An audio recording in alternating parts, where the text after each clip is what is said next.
Hi everyone, Namaste, welcome to Pure Science. So in this class we are going to see the electric field intensity at non-axial position. We have already seen the electric field intensity due to an electric dipole at axial position. तो इस class में हम देखेंगे non axial position. ठीक है, तो ये non axial position का सेटअप है. तो यहाँ पर दो चार्जेस रखे हुए हैं, minus Q charge plus Q charge. Minus Q charge is situated at point B plus Q charge is situated at point A. ठीक है, और यहाँ मिडिल पॉइंट ओ से आर दूरी पर पॉइंट पी रखा हुआ है. यहाँ पर विद्युत क्षेत्र की तीव्रता ज्ञात करनी है. ठीक है, तो पॉइंट ए पर जो चार्ज है प्लस क्यू, उसके कारण इलेक्ट्रिक फील्ड इंटेंसिटी E1 होता है. पॉइंट बी पर जो चार्ज है माइनस क्यू, उसके कारण electric field intensity E2 in this direction मैं आगे बताऊंगा. ठीक है, तो उसका नेट जो है इधर आता है, कैसे आता है वो भी बताऊं. O से B की दूरी है L, O से A की दूरी है L, मतलब दोनों के बीच की दूरी है 2L. ठीक है, तो ये सेटअप मेरे ख्याल से आपको समझ आ गया होगा. और ये जो पॉइंट है B से भी थीटा एंगल बनाते हुए रखा हुआ है, A से भी थीटा एंगल बनाते हुए रखा हुआ है. ठीक है, तो हमको ज्ञात करना है electric field intensity at point P due to this electric dipole setup at non axial position. ठीक है, तो चलिए देखते हैं. सबसे पहले पॉइंट A पर जो चार्ज रखा हुआ है, A पर चार्ज प्लस Q के कारण P पर electric field intensity E. Let us assume the electric field intensity as E1. ठीक है, अब we know that 1/4 pi epsilon 0 K for dielectric material, Q the charge and the distance between A to P.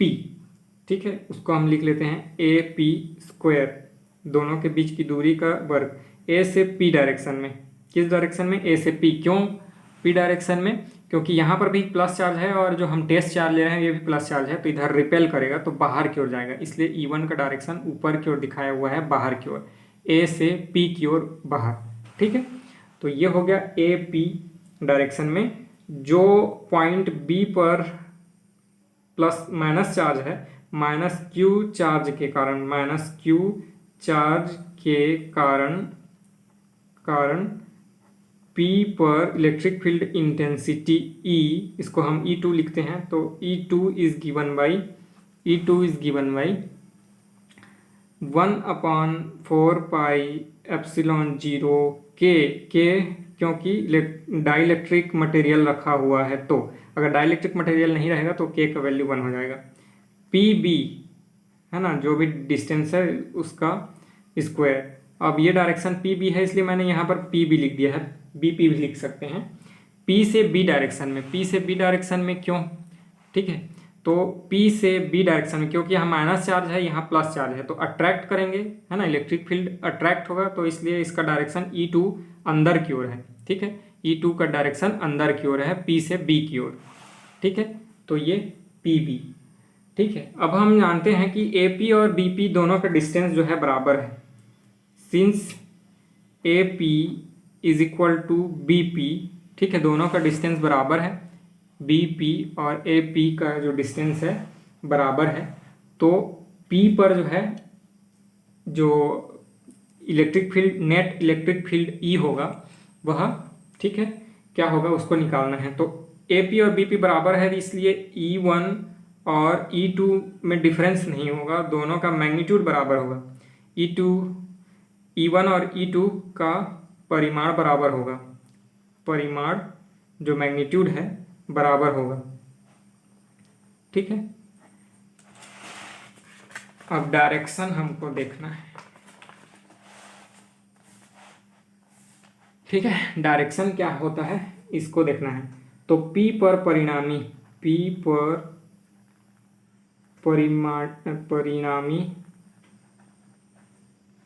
विद्युत क्षेत्र, ये निकालना है, ठीक है। तो हम E इज इक्वल टू हो जाएगा 2E1 cos 2 थीटा बाई 2। क्यों होगा ये बता रहा हूँ, ठीक है। E पर क्या होगा वैल्यू, P पर परिणामी वैल्यू क्या होगा विद्युत क्षेत्र का, तो 2E1 cos 2 थीटा बाई 2 क्यों होगा देखते हैं। देखिए यहाँ पर थीटा एंगल से रखा हुआ है, ठीक है, तो यहाँ भी थीटा एंगल बनेगा। हम जानते हैं कि ऐसे दो समांतर लाइन हो, ये रेखा और ये रेखा समांतर है ना। तो अगर हम ऐसे खींचें, यहाँ पर थीटा एंगल बन रहा है, तो यहाँ का जो भी एंगल होगा वो भी थीटा ही होगा, ठीक है। अब यहाँ पर जो ए पर रखा हुआ प्लस क्यू चार्ज है, उसके कारण विद्युत क्षेत्र की तीव्रता E1 की ओर है ना। तो ये कॉस थीटा वाला पार्ट है, सॉरी साइन थीटा वाला पार्ट है।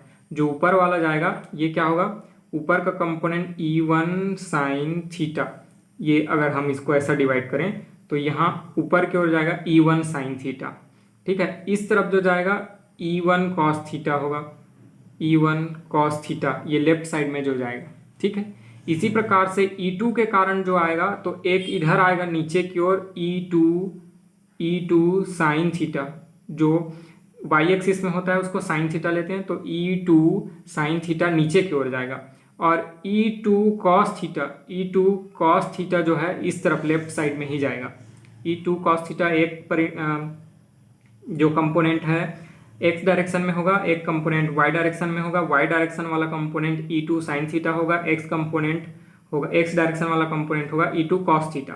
तो E2 cos theta, E2 sine theta. अभी हमने देखा E1 और E2 का मैग्नीट्यूड बराबर है, E1 और E2 का मैग्नीट्यूड बराबर है, तो हम E1 कॉस थीटा को E2 कॉस थीटा को E1 कॉस थीटा के बराबर ही लिख सकते हैं, क्योंकि E1 E2 बराबर है।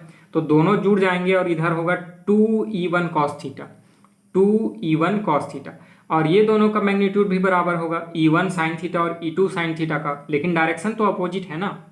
E1 साइन थीटा का डायरेक्शन ऊपर की ओर है और E2 साइन थीटा का डायरेक्शन नीचे की ओर है, और E1 और E2 बराबर है, तो इसलिए दोनों कैंसिल आउट हो जाएंगे, दोनों का मैग्नीट्यूड रिजल्टेंट मैग्नीट्यूड 0 हो जाएगा।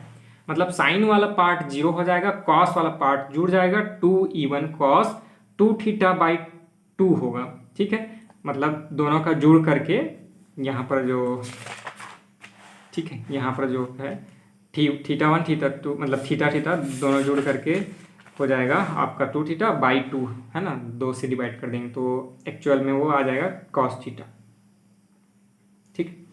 तो E इज इक्वल टू हो जाएगा आपका 2E1 का मैग्नीट्यूड क्या है, 1/4 पाई एप्सिलॉन 0 के Q अपॉन AP का स्क्वायर, और यहाँ आया कॉस थीटा, है ना, कॉस थीटा, ये है मैग्नीट्यूड E1 का। 2 तो सामने में है ही, और कॉस 2 थीटा बाई 2 का हो गया कॉस थीटा, ठीक है। तो ये दोनों को हम कैंसिल आउट करवाएंगे, है ना, हमारे पास आ जाएगा Q अपॉन 2, ठीक है, अभी उसको 2 ही लिखता हूँ, 4 पाई एप्सिलॉन 0 के, ठीक है।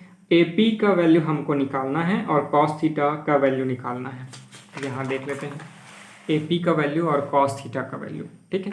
AP का वैल्यू क्या होगा, तो यहाँ हम पाइथागोरस थ्योरम लगाएंगे। ये L है और ये R है, O से P की दूरी R है, O से A की दूरी L है, तो ये वाली दूरी कितनी होगी, √R² प्लस L², है ना। AP की दूरी कितनी हो जाएगी, √R² प्लस L², ठीक।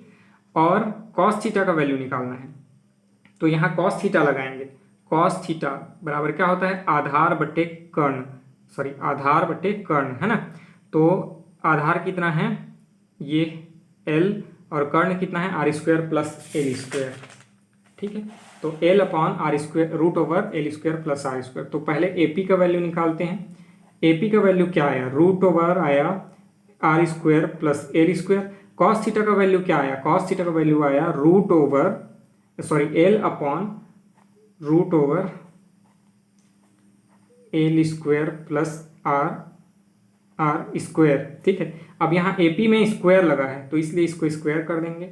अब यहाँ टोटल वैल्यू कितना आ जाएगा, 2Q, ठीक है, अपॉन 4 पाई एप्सिलॉन 0 के, यहाँ रूट और स्क्वायर हट जाएंगे तो R square plus L square.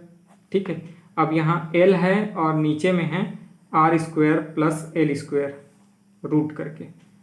ठीक है, तो यहाँ पर हम देख लेते हैं, देखिए 2Q और L है, मतलब 2L और Q, तो हम जानते हैं P इज इक्वल टू होता है 2L इंटू Q, है ना। इसीलिए हम यहाँ पर लिख सकते हैं P अपॉन में 4 पाई एप्सिलॉन 0 के, ठीक है, L लिख दिए। ठीक है, R square plus L square, ये यहाँ 1 है, और R square plus L square root है, इसका मतलब है 1/2 है। दोनों को मल्टीप्लाई करेंगे तो जुड़ जाता है, जो पावर रहता है, तो यहाँ पर हो जाएगा R square plus L square 3/2, क्योंकि 1 प्लस 1/2 दोनों जुड़ जाएंगे ना। यहाँ पावर में 1 है, यहाँ पावर में 1/2 है, दोनों जुड़ जाएंगे 3/2 हो जाएगा। तो पी एल, ठीक है, और 4 पाई एप्सिलॉन 0 के आर स्क्वायर और L square, R square plus L square, ठीक है, whole to the power 1/2। Sorry, ये वाला एल नहीं होगा, यहाँ 2L में आ गया है फॉर्मूला में। तो ये हो गया electric field at point P, है ना, due to non axial position of dipole, electric dipole. ठीक है, अब इस वाले फॉर्मूला में अगर R is very much greater than L, मतलब दोनों डाइपोल के बीच का डिस्टेंस, दोनों पोल के बीच का डिस्टेंस से वो जो पॉइंट P है वो बहुत ज़्यादा दूरी पर रखा हो, तो यहाँ पर से, ठीक है, L को हम नेग्लेक्ट कर सकते हैं। तो नेक्स्ट वाला जो फॉर्मूला बनेगा ये बनेगा P अपॉन 4 पाई एप्सिलॉन 0 के R पावर 4, ठीक है, R पावर 4। ठीक है, तो ये हो गया आपका electric field intensity at non axial position. ठीक है, E is equal to P upon 4 pi epsilon 0 के R टू द पावर 4। ठीक है, यहाँ कुछ मिस्टेक हो रहा है,